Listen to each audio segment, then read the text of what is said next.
Perfect. Okay, cool. So as mentioned, my name's Shamelia, and I'm the founder of Treasure Tress, which is a monthly product discovery box for women and girls with naturally kinky curly hair. So each month women pay £20 a month and we send them through new products to try. So we send them their full wash day lineup. So a shampoo, a conditioner or a mask, a leave-in conditioner, and then an oil or a gel. So it's pretty much started as a way for women in the UK to get access to high quality products, because otherwise our options were very limited. And I think I was even more motivated by the retail experience that women in the UK have. So quite similar to the US where you have beauty supply stores, it's not until I would say the last 2 years that the equivalent of like Walgreens or Dwayne Reed have started carrying options for natural hair. Until then, they only catered to naturally straight hair. So maybe 2 years ago, the only option was the beauty supply store. And for me, I just got really frustrated because obviously they have no idea what they're doing. They have no idea what they're selling us. The lighting's terrible. The customer service is even worse. The products are dusty. And I was like, why do we as Black women have to shop for beauty like this? Beauty is supposed to be luxurious. It's meant to be a form of self-expression. It's meant to be it's meant to attract women and bring women together through sisterhood, and we just weren't getting that through the beauty supply. So there was the problem of access, getting access to quality hair products, and then when we did have access, it was the level of service that we were being provided with. So the subscription box was a way to completely bypass retailers and go direct to consumer, send them the products, send them information on how to use the products. And then I would say by about year 2 of running the business, having run it full time for 1 year, we started to do much more offline events. So bringing women together in physical spaces. And I think for us, that made us realize how important the position that we play here in the UK is. Because until then, we hadn't had a central brand that brings all of these other brands together as well, but creates a community for Black women in the UK. So a few examples of that being a pop-up shop that we ran. The first year we were expecting 500 women, 1,500 came.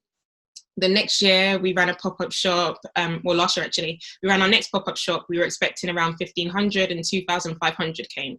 So to us, it's just a constant reminder of how necessary the space that we operate in is.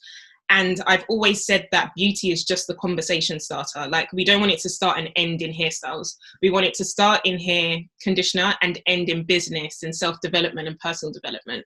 So that's kind of the space that we occupy in not too many words, like just bringing women together through beauty. But then once we're together, just forcing women to invest in themselves and become that much better once they're together. Well, I'm just like blown away listening to you. I actually visited London, it's probably been 8 or 9 years ago, to speak to a Black hair care group. They had like a conference at the London City Hall, and there were people, they were honoring a man who had started, a Black man who had started a beauty supply and who was importing, but you could already see the influence of sort of the Asian hair importing and all of that. That was part of the conversation. But I'm also hearing what you're saying about hair as the conversation starter. It's very much in the tradition of Madam Walker. So I'm just loving hearing that story. Oh, thank you. But I'll hand over to Siobhan, who's made an incredible impact. I don't even know how to follow, to be honest. So I'm the brand director at Treasure Tress. I joined probably year 2, I want to say year 2. And coming out of a more retail, but real estate background. So that was kind of, I've always been in sales, and obviously I've known Jamelia since we were about 11, so it was very dear to me as well, because of course you want to see your friends win, and she's doing really well. And I was in a position where I was totally over my job. I was totally over just the day in, day out of it. It was very demanding, long hours, and it wasn't fulfilling. And so I'd had this conversation with Jamelia. She was like, well, you could come and work with me. And I was like, okay. I was like, what are we going to do? She was like, so we went out for brunch, and she was like, I really want to take this brand to the next level, and I know that you're the perfect person to be able to do that. So we sat down over brunch for a few hours, and we literally just wrote out like almost like a new business plan and what we wanted to do and what the plans were and how we were going to go and execute. And I left my job that Monday and joined. Wow. And so yeah, it's been an incredible journey. We've done so well. I mean, just to see the growth and of the company, not even just in terms of the number of women that we now supply to, but obviously the team has grown. Our office, we started from our bedrooms and working in cafes, and to now being in talking about moving into new spaces and bigger offices and warehouses. So it's been really nice to see the growth and be part of that journey. So very grateful for even like being able to have done all of this and then being able to come and speak with you is a great honor. So thank you for your time today as well. Well, so I hear another Madam Walker parallel, Jamila and Siobhan, where one of the things that Madam Walker, one of the, I think, keys to her success was surrounding herself with really strong leaders and being able to identify talents in other people and then giving them the platform they can flourish. So it sounds to me like you did that kind of move. Literally, she stole me. She was not having no for an answer. Definitely wasn't. It's been a great journey. Hey, Bules. Hey, Beulah. Hi, just want to say hello. Sorry for being a little bit late, but thank you so much for talking to us today. I'm like fangirling right now, so. I had a moment too. It's mutual. This is great. So, Bules, we're just kind of doing brief intros, just so you have a little bit of context on what the conversations are. So, Lilia, I'll go next. So, my name's Candice. So, we've been in contact. So, after I watched the documentary, I was like, right, who's still alive? Who can I talk to? Because this story is incredible in terms of just the tenacity of your great was just unmatched. So I thought, who's alive? Who can we still kind of talk to? And given the fact that we Treasure Tress, a lot of our inspiration has come from your family story, I thought it was really important to try to touch base with somebody who's still got their feet and hands to the ground. So I am brand partnerships. I forgot my title then. I'm brand partnerships officer. So Siobhan and I work really closely together. But from a personal perspective, Siobhan and I have basically family. We grew up together since we were 4, and Jamila likewise. So similar to the parallels you saw in Jamila and Siobhan, I also have those parallels.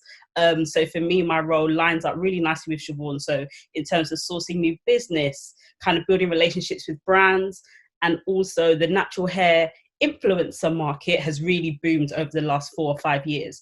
And that also comes under my remit. So kind of ensuring that as many curly girls, coily girls, kinky girls have access to the Treasure Tress experience. And I like to say experience rather than box, because that's what it is. Like, as much as the benchmark is a product discovery box with a wash day, we do provide a community. And that, I think, for Black women in particular, and black natural women, is really what makes you feel part of something that really matters.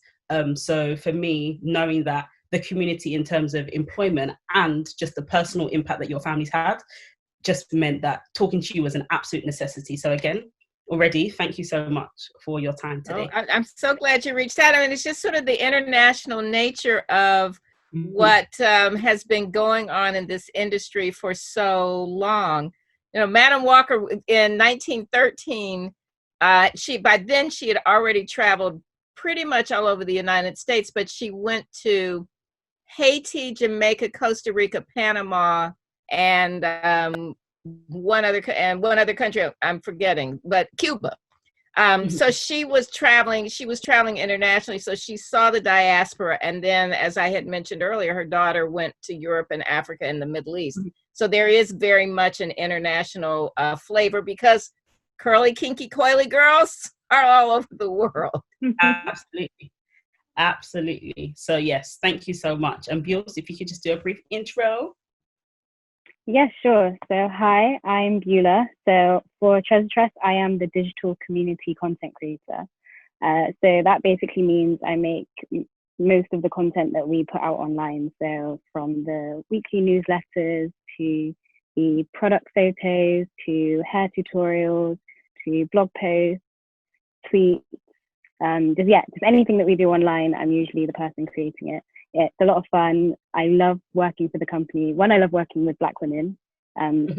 Before I worked with Treasure Trust, I just worked in like a corporate majority white company. So this opportunity was absolutely amazing for me. And yeah, I've always loved doing my hair. So being able to do it as a job is just amazing. And being able to represent darker skinned girls with kinkier hair textures is also really, really important. So I'm just so grateful for the opportunity. And Madam CJ Walker was an absolute inspiration for me before Self-Made came out. So yeah, this is amazing. Thank you so, so much. Absolutely. Well, I'm really glad to be a part of the conversation. It's great to talk with the leadership team.